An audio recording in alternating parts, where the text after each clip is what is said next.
After studying this module, you will understand the concept of the money market, be familiar with the demand for money or motives to hold money, understand the concept of supply of money, know the concept of high-powered money and money multiplier, learn about equilibrium in the money market, derive the LM curve, know about shifts in the LM curve, know about slope of the LM curve.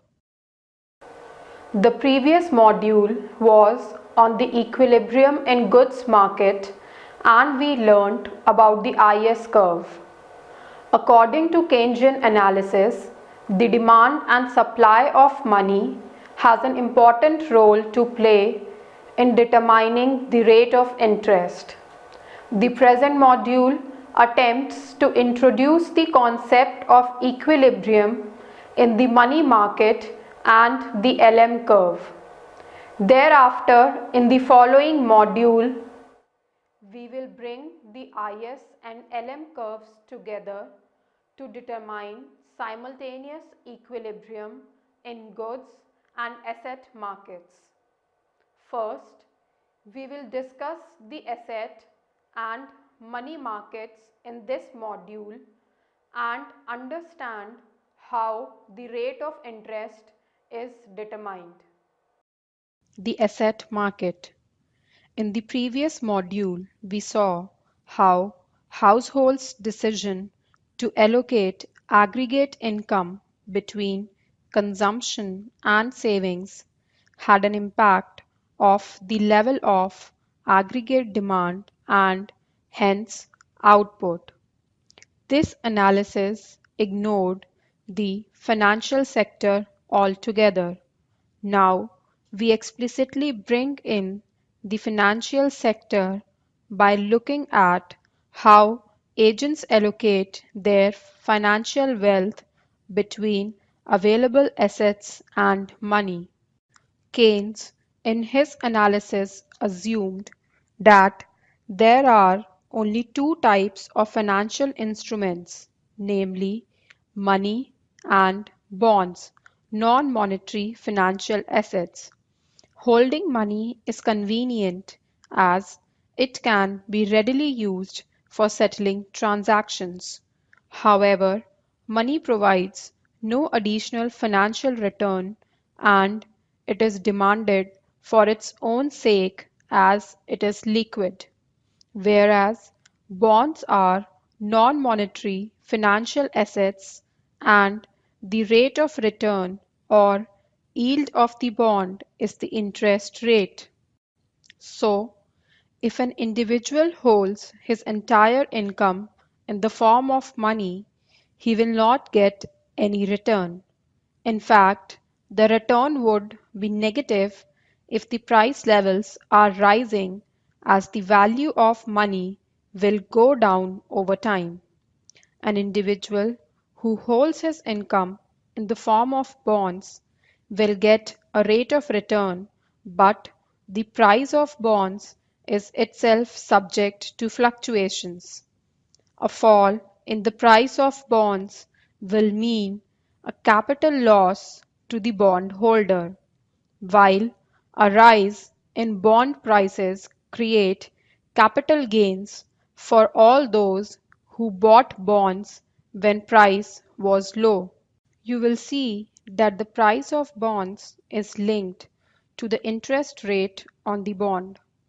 In particular, a rise in interest rates will mean that price of bonds goes down and vice versa. In other words, bond prices and interest rates are inversely related. When a person buys a bond, he essentially gets a claim to a future stream of returns that accrue to the holder for the period he holds the bond. The price of the bond is simply the present value of this future income stream, which is inversely related to the rate of interest on the bond. Let us get clarity on this concept with the help of an example. A bond promises to pay a certain stream of income in future years to the holder with the payment of principal amount at the end of the maturity period. Suppose a person borrows rupees 10,000 and issues a bond for this amount with a promise to pay rupees 1500 at the end of each year and repay the principal at the end of third year, which is the maturity period of the bond. This is an example of a 3-year bond with a coupon rate of 15%. The bond can now be sold by the holder in the secondary market for financial assets if he needs money. At what price would the holder be able to sell if the prevailing interest rate in the market is 5%? This is determined by the present value of the bond, which is simply the discounted value of the future streams of income. Present value is equal to 1500 divided by 1.05 plus 1500 divided by 1.05 to the power 2 plus 1500 divided by 1.05 to the power 3 plus 10,000 divided by 1.05 to the power 3.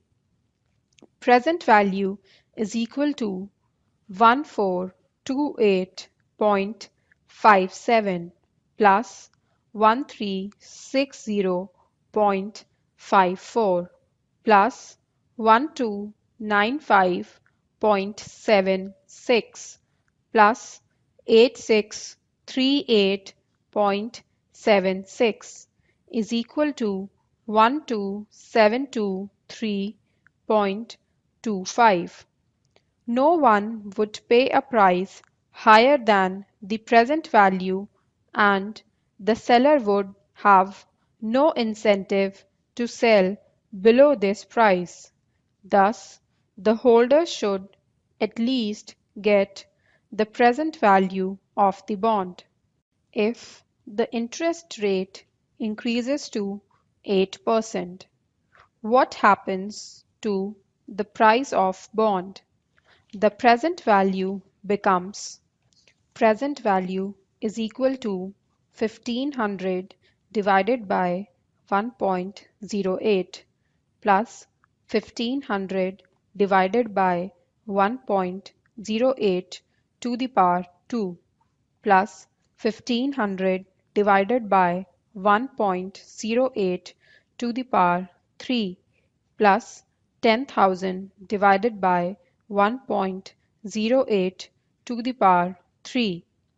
Present value is equal to 1388.89 plus 1286.01 plus 1190.75 plus 7938.32 is equal to 11803.97. As interest rate increases, the present value of the bond goes down. Hence, bond prices and interest rate are inversely related. So, when interest rates fall and bond prices rise, bondholders can make a capital gain. The bond market is in equilibrium when the demand for bonds is equal to the supply of bonds. In an economy where there are simply two ways people can hold their financial wealth, either in the form of money or as bonds. Equilibrium in the bond market would also mean there is equilibrium in the money market. Demand for money. Why do people hold money?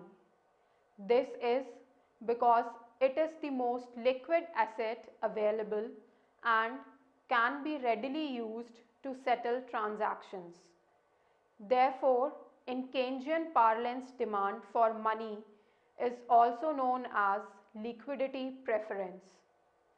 Keynes provide three motives for holding money. First, transactions motive. The most important function of money is that it is a medium of exchange. Thus, individuals and firms hold money, cash in hand, or in current or savings accounts in banks, against which checks can be drawn to carry on their day-to-day transactions such as purchase and sale of goods and services. The transactions demand for money is based on factors such as volume of transactions and the time lag between receipt of income and expenditure patterns.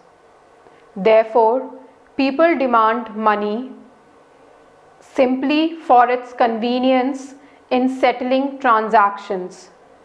This is known as the transactions demand for money, which is a function of income, a good proxy of the volume of transactions. Therefore, it is expressed as MDT is equals to function of Y. MDT is the real demand for money and it is proportional to real income Y. The transactions demand for money is essentially the demand for real balances, money demand divided by P. That is, if prices increase, then in nominal terms, demand for money increases proportionately as more money is needed to finance the higher value of transactions. Second, precautionary motive. In addition to holding money for planned expenditures, people hold money balances for sudden emergencies or contingencies related to medical expenses, accidents, mishaps, etc. The money set aside for such reasons is the demand for money for precautionary purposes.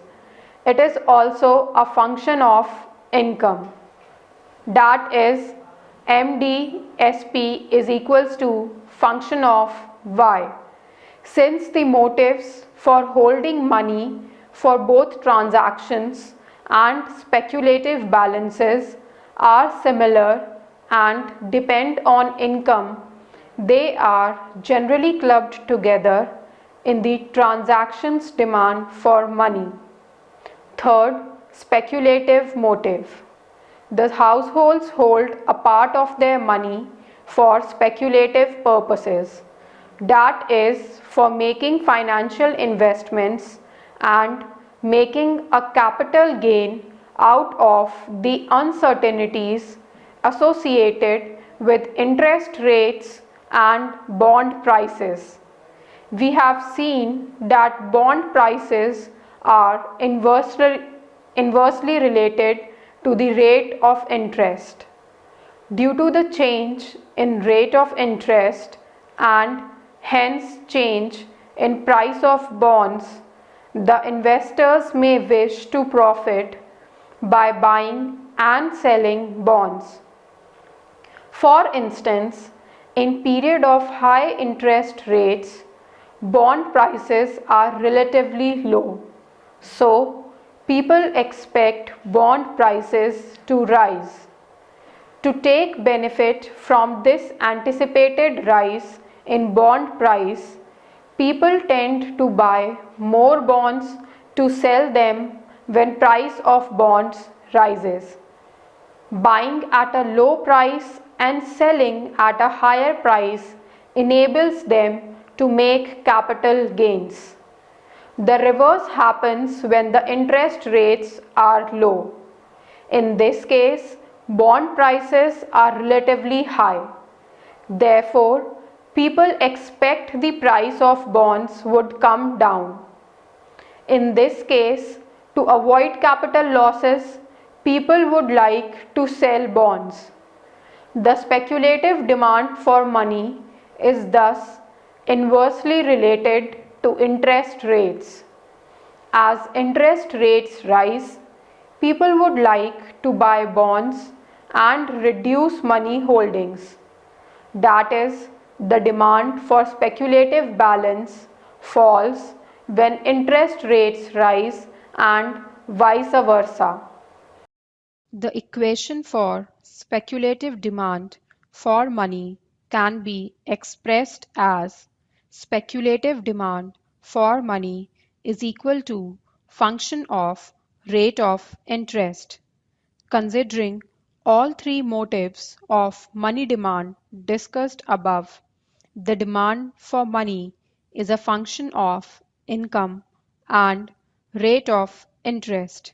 That is, money demand is equal to function of yi, specifically expressing in linear form money demand divided by P is equal to L is equal to Ky minus Hi, where K is greater than 0, H is greater than 0. The demand for money or demand for real balances is positively related to income and negatively related to rate of interest. The sensitivity of money demand to income is measured by the coefficient K, and the sensitivity of money demand to interest rate is measured by the coefficient H. Let us turn to the supply of money to complete our understanding of money market. Supply of money and monetary equilibrium. The supply of money is assumed to be fixed by the monetary authorities. In India, Reserve Bank of India controls the supply of money through its monetary policy. Hence, the supply of money is a vertical line in the figure below, figure 1. The money demand curve is downward sloping as it is negatively related with interest rate. The equilibrium in the money market is at E, and the equilibrium rate of interest is I star. The money demand curve is downward sloping, reflecting the inverse relation between money demand and rate of interest. You should note real income is a parameter of the money demand function, so that as income level changes, the money demand curve shifts. An increase in income would shift the money demand curve to the right, reflecting the fact that the demand for money is higher at each interest rate. We will see this as we derive the LM curve below. Liquidity trap. At times, rates of interest can be driven very low, and the money demand curve becomes flat horizontal at this low rate of interest.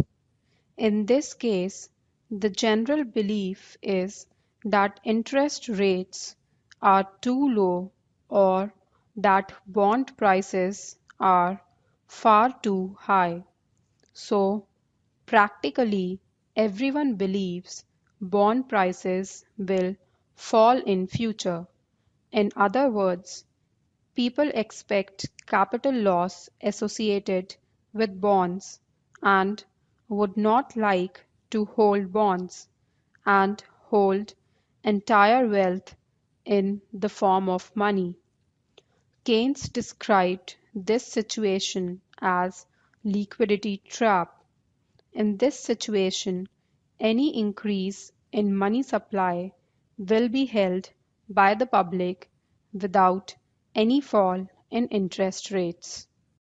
High-powered money and money multiplier. We now look a little more closely at the concept of money supply and explain what is meant by the money multiplier. This will also help us understand the role of the banking system in the process of money creation in the economy. We know that the money is defined as a financial instrument that is generally accepted as a medium of payment. From here, we get the most narrow measure of money supply, which is currency plus demand deposits, bank accounts against which checks can be drawn. This can be expressed as follows: M is equal to C plus DD, where M is money supply, C is currency in circulation, and DD is demand deposits. We now define the concept of base money, also known as reserve money or high-powered money, H. The liabilities of the central bank are known as high-powered money. The central bank is the regulator of the entire banking system, and its liabilities consist of the currency in circulation C and the reserves held by the commercial banks R with the central bank. That is, H is equal to C plus R. You will see that high-powered money is so named because an increase in H leads to a multiple increase in money supply M through the process of money multiplier.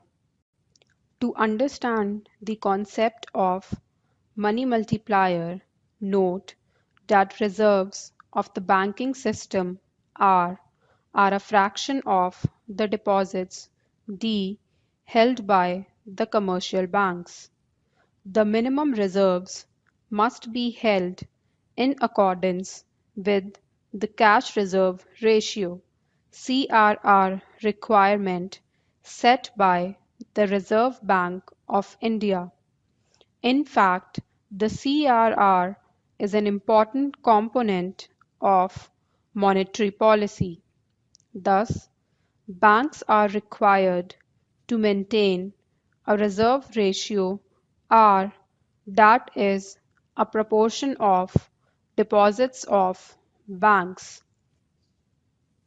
Capital R is equal to small r into dd, or small r is equal to capital R divided by dd. For simplicity, we assume C is equal to 0. That is, people do not hold cash but only use checks for their transactions. In such a case, H is equal to R, M is equal to DD, capital R is equal to small r into DD. This implies M is equal to 1 upon small r into H. That is, the money supply M is a multiple of high-powered money H, and 1 divided by small r is known as the money multiplier.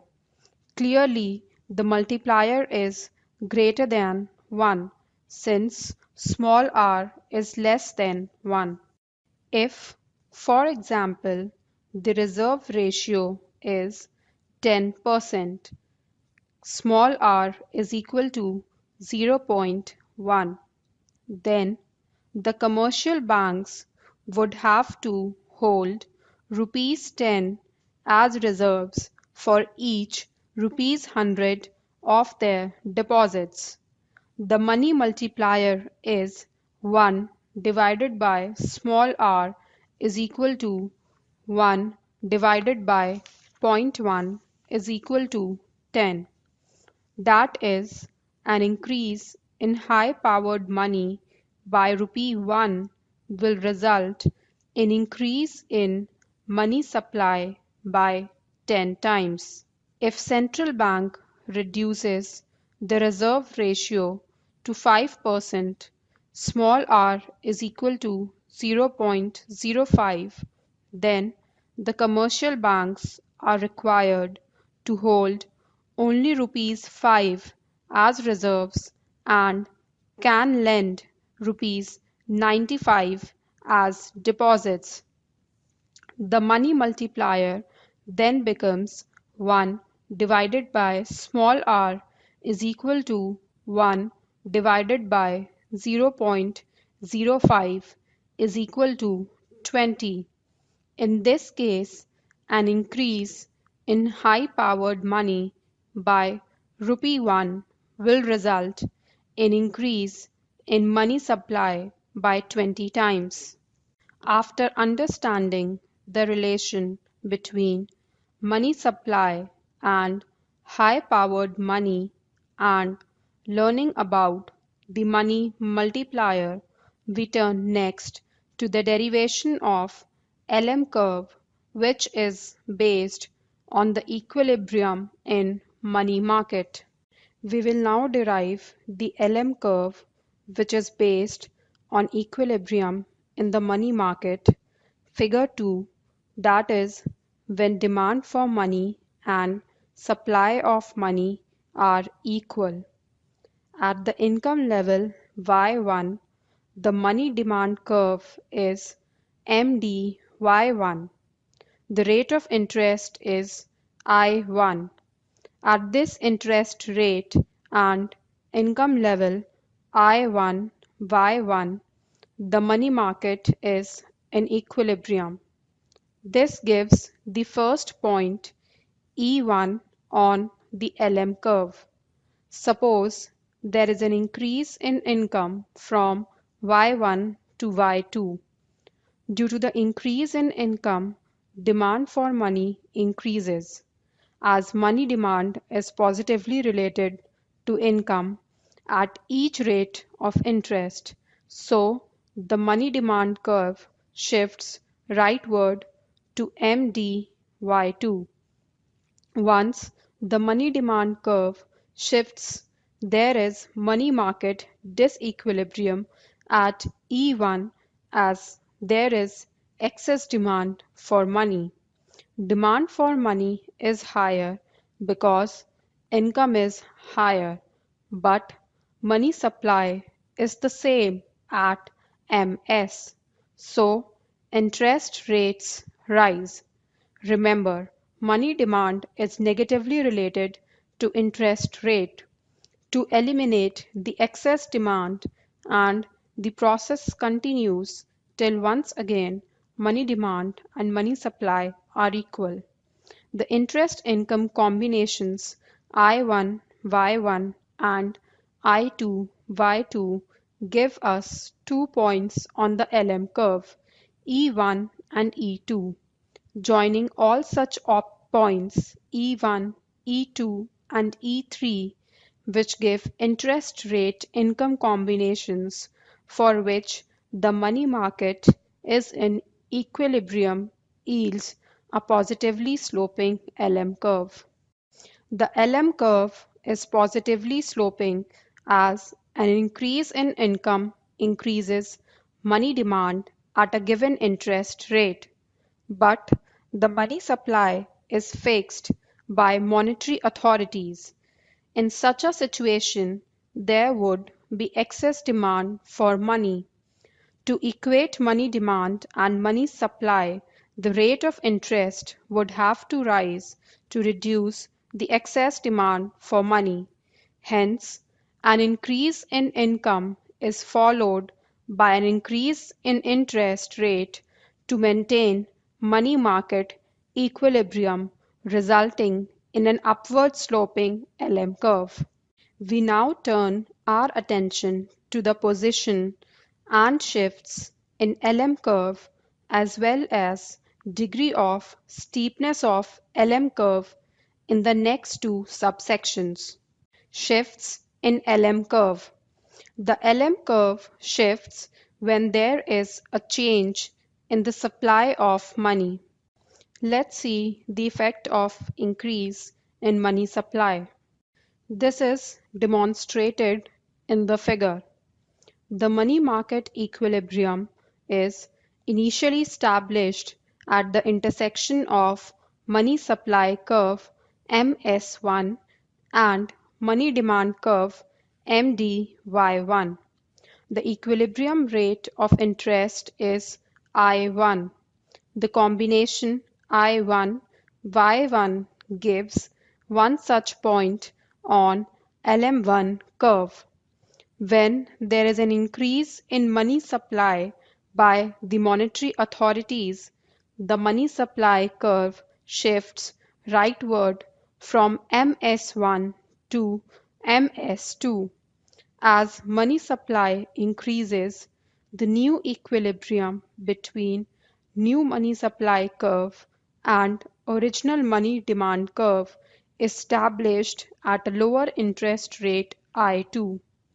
The income level has not changed but remains at Y1. The new equilibrium interest income combination I2 and Y1 is attained at a lower curve LM2. Thus, the LM curve shifts to the right as money supply increases. Exogenous shift in money demand will have opposite effects to that of change in money supply.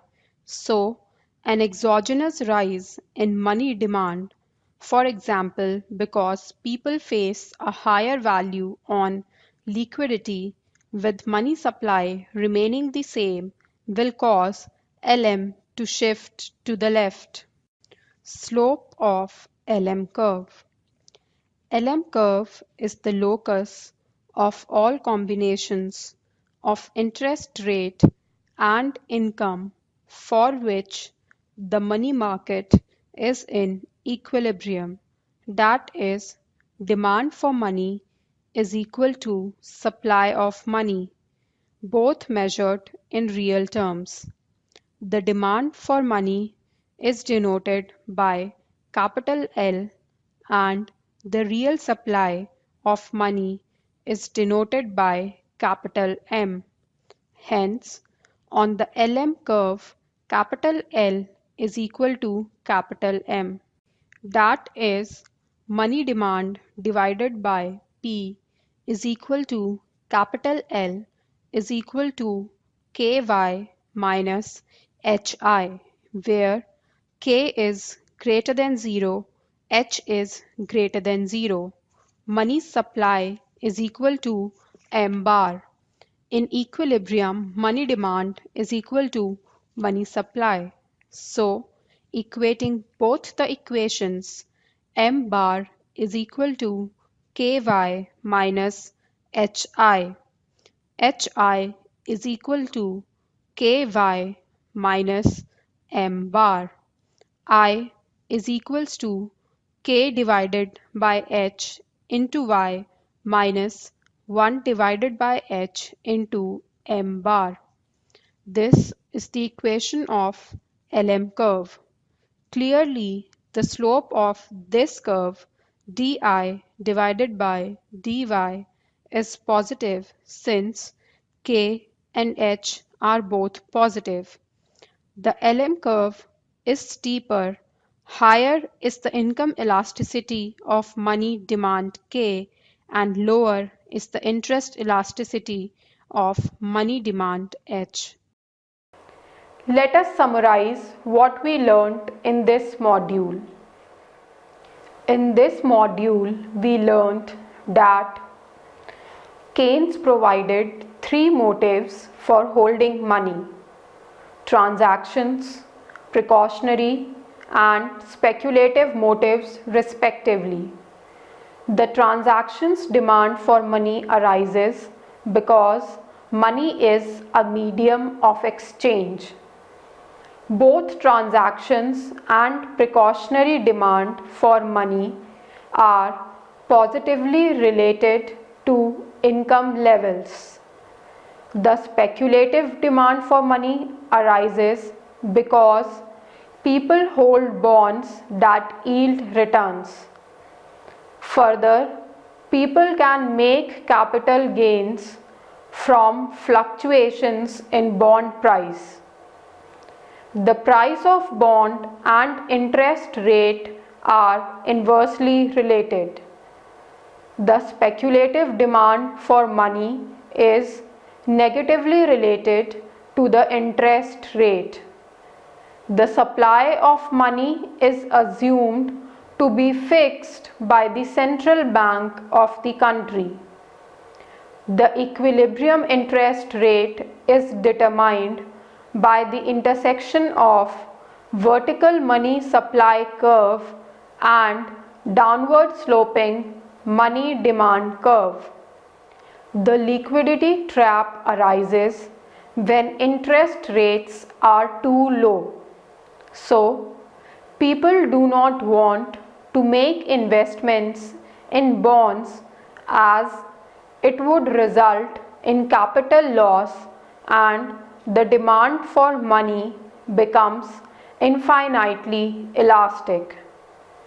The narrow measure of money supply is currency plus demand deposits. The base money, reserve money, or high powered money is the currency in circulation plus reserves held by the banks. The money supply is equal to money multiplier 1 by R multiplied by high powered money H. LM curve is positively sloping as the increase in money demand due to an increase in income has to be accompanied by an increase in interest rates given money supply to maintain money market equilibrium. LM curve is steeper the higher is the income elasticity of money demand and lower is the interest elasticity of money demand. An increase in money supply will cause LM to shift to the right.